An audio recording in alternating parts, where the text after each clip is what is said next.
لیکن ان مسلمان تیر اندازوں نے انہیں تیروں سے ایسے چھلنی کیا کہ وہ تینوں بار وہ حملے ناکام ہو گئے۔ اب ان کے پاس وہ چارہ نہیں تھا۔ اچھا، کچھ دیر اسی طرح جنگ شدید ہوتی رہی۔ چھوٹا سا اسلامی لشکر پوری رفتار سے پورے جنگ کے میدان میں مسلط تھا، حاوی تھا، اور بالآخر مشرکین کے حوصلے ٹوٹ گئے۔ ان کی صفیں دائیں بائیں آگے پیچھے سے بکھرنے لگیں، اور 3000 کے مشرکین کو ایسے لگ رہا تھا کہ 700 نہیں بلکہ 30,000 مسلمانوں کا سامنا ہے۔ اور ادھر مسلمان تھے کہ وہ ان کا ایمان بڑھتا ہی چلا جا رہا تھا، اور بہادری ان کی بڑھتی ہی چلی جا رہی تھی، وہ اپنے جوہر دکھا رہے تھے۔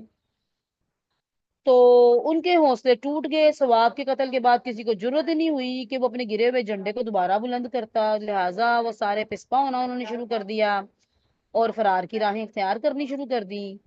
تو اب وہ جو بڑی بڑی باتیں کر کے آئے تھے کہ ہم بدلہ لیں گے، انتقام لیں گے، اور یہ جو سارا کچھ انہوں نے پلاننگ کی ہوئی تھی، سارا کچھ وہ بھول گئے۔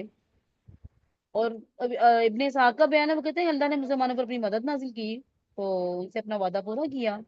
بعض مسلمانوں نے اپنی تلواروں سے مشرکین کی ایسی ہی پٹائی کی کہ وہ کیمپ سے پرے بھاگ گئے اور ان کو شکست ہو گئی۔ سیدنا عبداللہ بن زبیر کا بیان ہے کہ ان کے والد نے فرمایا، واللہ میں نے دیکھا کہ ہند بن عتبہ اور اس کی ساتھی عورتوں کی پنڈلیاں نظر آ رہی ہیں، یعنی کپڑے اٹھائے بھاگی جا رہی ہیں، اور ان کی گرفتاری میں کوئی چیز بھی حائل نہیں تھی۔ اور صحیح بخاری کی روایت ہے کہ سیدنا براء بن عازب کہتے ہیں کہ جب مشرکین سے ہماری ٹکر ہوئی تو مشرکین میں بھگدڑ مچ گئی، یہاں تک کہ میں نے عورتوں کو دیکھا کہ پنڈلیوں سے کپڑے اٹھائے پہاڑ میں تیزی سے بھاگ رہی ہیں اور ان کی پازیبیں دکھائی پڑ رہی ہیں۔ اس بھگدڑ کے عالم میں مسلمان مشرکین پر تلوار چلاتے اور مال سمیٹتے ہوئے ان کا تعاقب کر رہے تھے۔ اب جناب یہ اتنا جب مسلمان بالکل فتح کے قریب تھے، تقریباً فتح ان کو مل چکی ہوئی تھی، اس عین موقع پر مختصر سے اسلامی لشکر سے ایک تاریخی غلطی ہوئی، ایک شاندار فتح جو تھی، جو کسی صورت بھی فتح بدر سے کم نہیں تھی، ان کی ایک خوفناک غلطی کی وجہ سے جنگ کا پاسا پلٹ گیا۔ مسلمانوں کو شدید نقصان کا سامنا کرنا پڑا۔ خود نبی کریم صلی اللہ علیہ وسلم شہادت سے بال بال بچے۔ اسی وجہ سے مسلمانوں کی وہ جو ساکھ اور وہ جو ہیبت تھی وہ ختم ہونے جا رہی تھی، جو جنگ بدر کے نتیجے میں مسلمانوں کو حاصل ہوئی تھی۔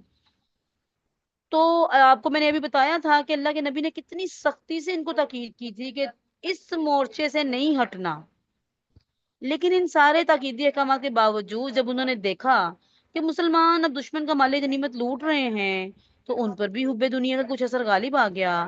تو بعض نے بعض سے کہا کہ غنیمت غنیمت، تمہارے ساتھی جیت گئے ہیں، اب تو جیت گئے ہیں سارے، اب کس کا انتظار ہے؟ تو سیدنا عبداللہ بن جبیر نے انہیں اللہ کے نبی کے کام یاد دلائے، فرمایا کہ تم لوگ بھول گئے اللہ کے نبی کا کیا حکم تھا، لیکن غالب اکثریت نے کان ہی نہیں دھرے اور کہنے لگے خدا کی قسم ہم تو ضرور جائیں گے ان لوگوں کے پاس، کچھ نہ کچھ تو مال غنیمت حاصل کریں گے۔